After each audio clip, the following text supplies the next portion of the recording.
అన్న ఎక్కడన్నా మనది ఎక్కడ? నేను ఇక్కడ రాజేంద్ర నగర్. అన్న రాజేంద్ర నగర్. రాజేంద్ర నగర్. ఎవరన్నా మీ ఎమ్మెల్యే ఎవరు? ప్రకాష్ గౌడ్. ప్రకాష్ గౌడ్.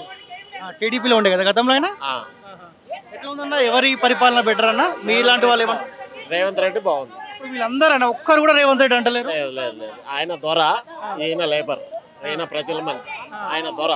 ఇప్పుడు ఈ లేబర్లే అంటారు. చూస్తేనే బయటకు వస్తాడు మందిలోకి, ఈయన రాడు. అట్లా లేకపోతే ఫామ్ హౌస్ లో కూర్చుంటాడు. ఇప్పుడు వీళ్ళు ఏమంటారు కేసీఆర్ వద్దు అనుకొని రేవంత్ రెడ్డికి అవకాశం ఇస్తారు వీళ్ళంతా. వేల కోట్ల ఎకరాలు భూములన్నీ కబ్జా చేసి దరితి అని దాన్ని గెలికి ఆ రికార్డులన్నీ మార్చి సత్యానాశ సర్వనాశనం చేసిండు. ఈయనేందంటే హైడ్రా పెట్టిండు మంది గురించి, ఎవడోడు కబ్జాలు చేస్తుండో వాడిని అంతా లోపలేస్తుండు, వాడిని అంతా ఇది చేస్తుండు. కొంచెం పరిపాలన బాగుంది. కొంచెం చదువుకున్న వాళ్ళు ఎవరైనా, ఈయన పెయింటర్ యాక్చువల్లీ ఆర్టిస్ట్ ఇక్కడ నారాయణగూడలో. నా ఫ్రెండ్ కూడా, రేవంత్ రెడ్డి ఫ్రెండా? నా ఫ్రెండ్ కూడా కలిసి మన సీఎం అయిన తర్వాత అప్పుడు 30 ఏళ్ళ కింద బాగా తిరిగేటోళ్ళం. వాల్ పెయింటింగ్ రాసేటోళ్ళం అక్కడ ఇక్కడ. మీరిద్దరు కలిసా? వాల్ పెయింటింగ్ అంటే ఇది మన ఆయన ఇది ఎలక్షన్ కి జీప్ తెచ్చేటోళ్ళు. జేఎన్టీయూలో మేము చదువుకునేటోళ్ళం. ఆ టైంలో వచ్చేటోడు. మంచి పరిపాలన అయితే బాగానే ఉంది. మీ దోస్తాని మంచోడు అంటారా? అట్లా కాదు, నేను కేసీఆర్ ని ఎంతవరకే అభిమానిస్తాను అంత ఫేవర్ అనమాట. ఎక్కడైతే ఆయన దిగిండో అప్పుడు కొన్ని పాల్స్ ఉన్నాయి, దానివల్ల మందికి అంత ఇదిగా ఏం లేదు. కొన్ని పెట్టిండు లిక్కర్ స్కామ్లని అవన్నీ. బీజేపీకి భయపడుతుండు. కేసీఆర్ మంచోడే, బీజేపీకి ఎప్పుడైతే భయపడిండో దొరతనం బయటకు వెళ్ళింది.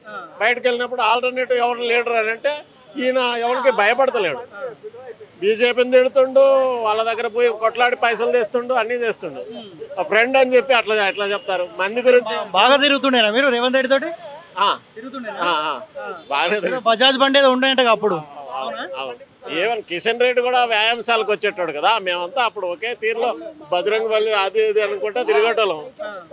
ఆ రోజులు పోయినాయి. ఇప్పుడు రూలింగ్ మాత్రం పర్వాలేదు. ఇప్పుడు మిమ్మల్ని గుర్తుపడతాడా అన్న? 2-3 సార్లు కలిసాం కదా ఇప్పటికే. అట్లేం లేదు. మీరు పనులు చేయించుకోవచ్చు మరి, ముఖ్యమంత్రి మీ దోస్తు కాబట్టి. పనులు అంటే మేము పనుల గురించి పోవటం ఆ టైప్ కాదు. మళ్ళీ పనుల గురించి చేసుకోవాలి, ఆ ఉరకాలి, నేను లీడర్ కావాలి, ఇవి ఉండవు. నేను ఆర్డినరీ లైఫ్ లీడ్ చేసేటోళ్ళం. రూలింగ్ ఎట్లా ఉంది, మందికి ఏం చేస్తుండే అవి చూస్తాము. 10 ఎకరాలు ఇచ్చే కదా మొన్న. ఇంకా అంతకంటే ఏం కావాలి మాకు? పృథ్వీరాజ్ అన్న కూడా పరిచయమేనా? ముచ్చల్ల సత్యనారాయణ వాళ్ళ కొడుకు పృథ్వీరాజ్ యాదవ్ ఉన్నాడు కదా, వాళ్ళంతా కలిసి తిరిగిరంట అప్పుడు. నరేందర్ రెడ్డి, నరి అని పిలుస్తాడు రేవంత్ రెడ్డిని. నరేందర్ రెడ్డి తెలుసా మీకు? నరేందర్ రెడ్డి పెద్ద ఆర్టిస్ట్, పెయింటర్. వాడు వీళ్ళు ఇద్దరు ఒకే రూమ్ లో ఉండేటోళ్ళు, మేము పోయేటోళ్ళం ఆ రూమ్ కి. దోస్త్ అంటే ఎట్లా? ఇట్లనే నరేందర్ రెడ్డి ద్వారా 3 సార్లు రాసిండు జేఎన్టీలో. రాలేదు సీట్. 8వ ర్యాంక్ వచ్చినా కూడా రెడ్డి అని చెప్పి రాలే ఈలే.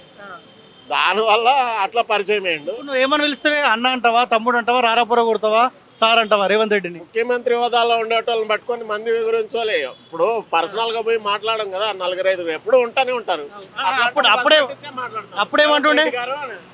అప్పుడు ఒరే తరే కొట్టేవాళ్ళు, ఇప్పుడు అట్లా కొడతాం. ముఖ్యమంత్రి హోదా ఉండేటోళ్ళని పట్టుకొని ఒరే తరే అంటావా? అప్పుడు రారాపుర కొడుతుండేనా? అప్పుడంతా మామూలే, పొట్టిగా రారా ఇట్లా అని పిలిచేటోళ్ళం. ఇప్పుడు అంతా హోదా మారిపోయా. అంతా మీతో పాటు తిరిగిన ముఖ్యమంత్రి ఏంటంటే మీరు కూడా చాలా హ్యాపీ ఫీల్ అవుతారు కదా. నేను national academy of agricultural research management లో చేస్తాను. నేను సెంట్రల్ గవర్నమెంట్ ఎంప్లాయీ అయ్యాను. ఎందుకన్నా ఇంత తక్కువ టైంలో కాంగ్రెస్ పార్టీ పైన ఇంత వ్యతిరేకత కనిపిస్తా ఉంది? వీళ్ళంతా కాంగ్రెస్ పార్టీకి ఓటేసిన వాళ్ళే. వ్యతిరేకత అంటే ఇప్పుడు ఆయన వాళ్ళు చేసిన మిస్టేక్స్ అన్ని ఆయన కరెక్ట్గా చేసుకుంటా పోతుండు. ఆ టైంలో మందికి మాకు ఇది కావాలి అది కావాలని ఎదురు చూస్తారు. రూలింగ్ చేయటం అనేది చదువుకున్నానికే తెలుస్తుంది, కానీ ప్రజా పరిపాలన ఎట్లా చేయాలనేది తెలుస్తుంది. హామీలు అంటే కొంత వేయలేకపోవచ్చు, అప్పుల పాలు ఉన్నాయి. 8,000 కోట్లు లోటు బడ్జెట్ వస్తుంది ప్రతి నెల.